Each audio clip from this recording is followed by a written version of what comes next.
మరణాత. అందరికీ మరణాత. ప్రభునందు ప్రియమైనటువంటి దేవుని పిల్లలారా, దేవనామమును మీకు శుభము కలుగునుగాక. ఈ సమయంలో క్రీస్తు రెండవ రాకడ అనేటువంటి ఒక అంశాన్ని మనం జ్ఞాపకం చేసుకుందాం. క్రీస్తు రెండవ రాకడ.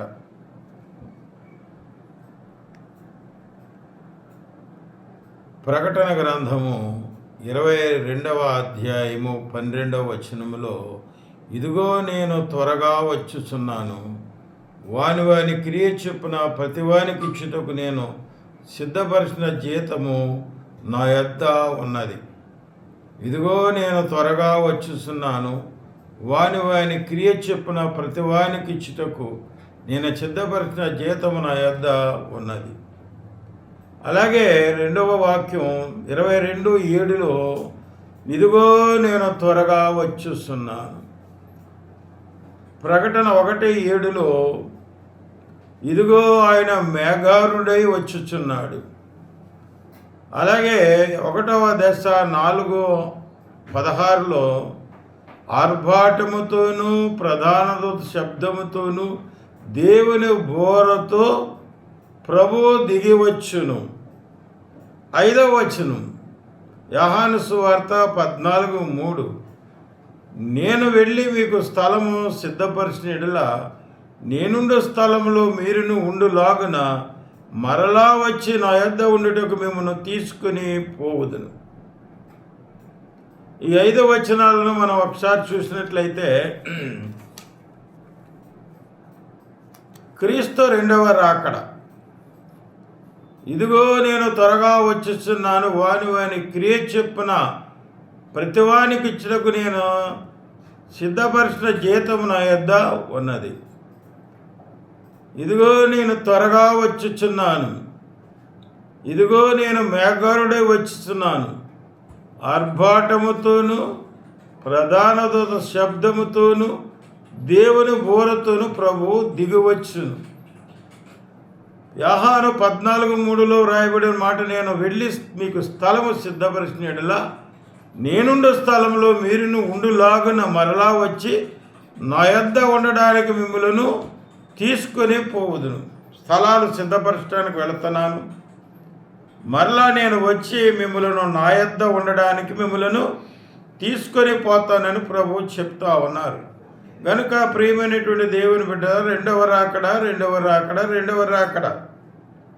ఇంతకుముందు సంఘములో రెండవ రాకడను గూర్చినటువంటి బోధలు చాలా విస్తారముగా వినబడుతూ వచ్చాయి, చాలా విపులముగా బోధించారు.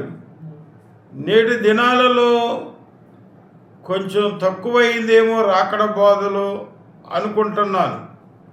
అయితే కన్య గర్భవతి కుమారుని కంటుందని తెలియజేసిన మాట ఎంత ఖచ్చితంగా, కాలము పరిపూర్ణమైనప్పుడు దేవుడు తన కుమారుని పంపినట్టుగా ఆ కార్యం జరిగిందో. మొదటి రాకడో ప్రభు బాలుడిగా జన్మించారు. ఎన్నో వందల ఏండ్లు నిరీక్షించారు, ఎన్నో వందల ఏండ్లు చూశారు. కానీ సమయం వచ్చినప్పుడు ప్రభు కన్యక గర్భవతి కుమారుని కనడం, ఆయన పెద్దెదిగి మరి బోధించడం జరిగింది. ఆయన చివరి బోధ, నేను స్థలాలు సిద్ధపరిచి వెళ్ళుచున్నాను, నా యొద్ద ఉండటకు మిమ్మల్ని తీసుకొని పోదును అని చెప్పి ప్రభు చెప్పారు. కనుక ఆయన స్థలాలు సిద్ధపరిచిన తర్వాత ఆయన ఉండే స్థలంలో ఉండడానికి మనల్ని కూడా తీసుకొని వెళ్ళిపోతారు. మళ్ళీ వాక్యం చెప్తే, నేను వెళ్ళి మీకు స్థలము సిద్ధపరిచిన యెడల నేనుండు స్థలములో మీరును ఉండులాగన మరలా వచ్చి నా యొద్ద ఉండటకు మిమ్మల్ని తీసుకొని పోవద్దును. యోహాను 14:3. కనుక మొదటి రాకడ ఎంత ఖచ్చితంగా నెరవేరిందో రెండవ రాకడ కూడా అంతే ఖచ్చితంగా నెరవేరుతుంది. కనుక ప్రభు నేనుండు స్థలంలో మీరును ఉండులాగన మరలా వచ్చి నేను మిమ్మల్ని తీసుకొని పోతానని ప్రభు చెప్పారు. ఆర్భాటముతోనూ ప్రధాన దేవత శబ్దముతోనూ దేవుని బోరతో ప్రభువు దిగి వచ్చును. గనుక మనము సిద్ధముగా ఉండాలి. మీరు అనుకొనని గడియలో ప్రభు రాకడ వచ్చును గనుక మనము సిద్ధముగా ఉండాలి. ఎప్పుడు వస్తాడు? పరీక్షలకి ఒక డేట్ ఉంటుంది, అలాగే వివాహానికి ఒక డేట్ నిశ్చయించుకుంటారు. ప్రతి శుభకార్యాలకి ప్రతి కార్యానికి కూడా ఒక డేటు, దానికి ఒక సమయం నిర్ణయిస్తారు. ఆ డేట్ని ఆ సమయంలో కార్యం జరుగుతుంది. కానీ మీరు అనుకోనని గడియలో ప్రభు వచ్చిన కనుక మీరును సిద్ధముగా ఉండాలి. గమనించండి ప్రియమైన దేవుని బిడ్డలారా, కనుక రాకడకు సిద్ధపడాలి. మనం రాకడకు సిద్ధపడాలి. ప్రభుతో పాటు మనము ఆయన రాకడలో ఆయనతో కూడా మనం ప్రభువుతో వెళ్ళాలి. కనుక ఇక్కడ రాయబడిన మాట ఏమిటంటే, రెండవ రాకడకు ఎదురు చూసేవారు ఎలా ఉండాలి? రెండవ రాకడకు ఎదురు చూసేవారు ఎలా ఉండాలి? 5 వచనాల్లో మీకు క్లుప్తంగా దేవుని వాక్యాన్ని తెలియజేస్తా ఉన్నాను. తీతు పత్రిక 2వ అధ్యాయము 13వ వచనం. ఈ లోకములో స్వస్థ బుద్ధితోనూ నీతితోనూ భక్తితోనూ బ్రతుకుచుండవలని బోధించుచున్నది. రాకడకి ఎదురు చూసేటువంటి వారు ఈ లోకంలో స్వస్థ బుద్ధితోనూ నీతితోనూ భక్తితోనూ బ్రతుకుచుండవలనని బోధించుచున్నది. మంచి బుద్ధితో నీతితో భక్తితో బ్రతకాలి. రెండవది 1 కొరింథీ 1వ అధ్యాయము 8-10 వచనాలు. మన ప్రభువైన యేసుక్రీస్తు దినమందు మీరు నిరపరాధులై ఉండినట్లు అంతము వరకు ఆయన మిమ్మల్ని స్థిరపరుచును. మీరందరూ ఏకభావముతోనూ ఏకభావంతో మాట్లాడవలననియు మీలో కక్షలు లేక ఏక మనస్సుతోనూ ఏకతాత్పర్యముతోనూ సన్నద్ధులై ఉండవలని మన ప్రభువైన యేసు క్రీస్తు పేరట మిమ్మల్ని వేడుకొనుచున్నాను. క్రీస్తు రెండవ రాకడ కొరకు ఎదురు చూసేవారు మీలో ఏకభావంతో మాట్లాడుకోవాలి. మన ప్రభువైన యేసుక్రీస్తు దినమందు మీరు నిరపరాధులై ఉండినట్లు ఆయన అంతము వరకు ఆయన మిమ్మల్ని స్థిరపరుచును. మీరందరూ ఏకభావంతో మాట్లాడవలనని మీలో కక్షలు లేక ఏక మనస్సుతోనూ ఏకతాత్పర్యముతోనూ సన్నద్ధులుండవలనని మన ప్రభువైన యేసుక్రీస్తు పేరట మిమ్మల్ని వేడుకొనుచున్నాను. ఏకభావంతో ఉండాలి. భిన్నాభిప్రాయాలు, ఒకే గ్రంథం, ఒకే రక్షకుడు, కానీ భిన్నాభిప్రాయాలు, ఎవరి వాదం వారిదే.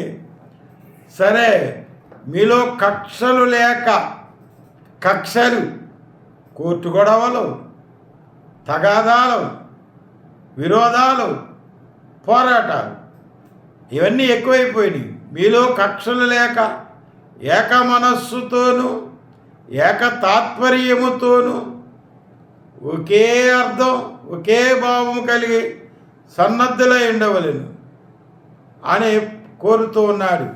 మన ప్రభువైన యేసుక్రీస్తు పేరట మిమ్మల్ని వేడుకొనుస్తున్నాను.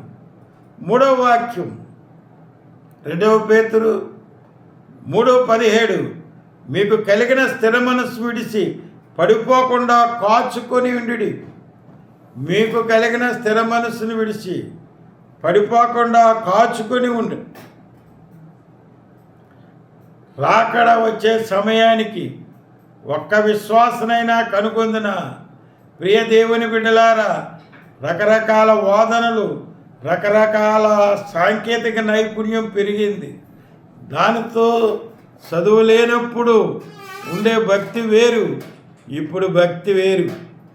గనక మరి ఇదంతా కూడా స్థిర మనస్సు కలిగి ఉండాలి. రాకడ వచ్చే వరకు ప్రభు వస్తారు. ఆయనతో మమ్మలను ఆయన ఉండే స్థలానికి తీసుకొని వెళుతారు. ఇందులో మార్పు లేదు అనే ఆలోచన.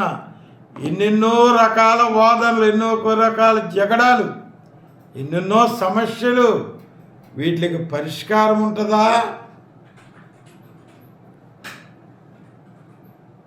గనుక 5వ వచనం 2 పేతురు 3:12 దేవుని దినపు రాకడ కొరకు కనిపెట్టుచు దాని ఆశతో అపేక్షించు మీరు పరిశుద్ధమైన ప్రవర్తనతోనూ భక్తితోనూ ఎంతో జాగ్రత్త గలవారే ఉండవలెను.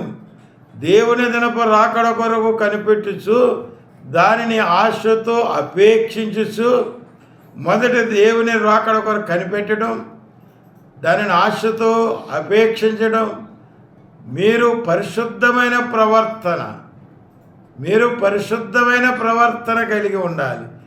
భక్తితోనూ ఎంతో జాగ్రత్త గలవారై ఉండాలి. పరిశుద్ధమైన ప్రవర్తనతోనూ భక్తితోనూ ఎంతో జాగ్రత్తగా ఉండాలని వాక్యం మనకు తెలియజేస్తున్నది. ఆయన రావటం ఖాయం.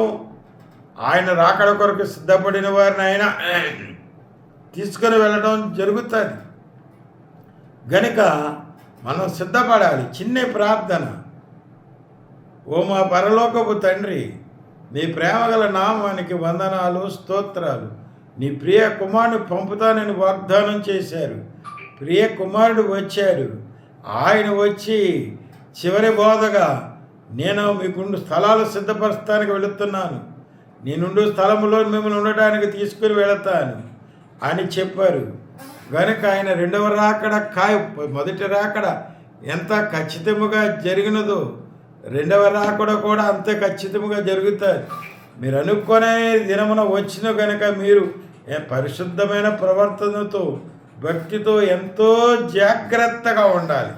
మీలో కక్షలు లేక ఏకభావము ఏకతాత్పర్యము కలిగి ఉండాలని తెలియజేస్తున్నాం. అందుని బట్టి మీకు వందనాలు. నీ చిత్త ప్రకారంగా ఈ వాక్యములో వ్రాయబడినటువంటి మాటల ప్రకారంగా జీవించి నీ రాకడకు సిద్ధపడేటువంటి స్థిరమైన మనసు, ఘనమైన మనసు మాకు దయచేయమని యేసయ్య పరిశుద్ధ నామాన్ని అడిగి వేడుకుంటున్నాం పరమ తండ్రి. ఆమేన్. తండ్రి, కుమార, పరిశుద్ధాత్మల కృతదేవుని దీవెనలు వాక్యం విన్న మనందరికీ తోడై నడిపించి దీవించి కాపాడునుగాక. ఆమేన్.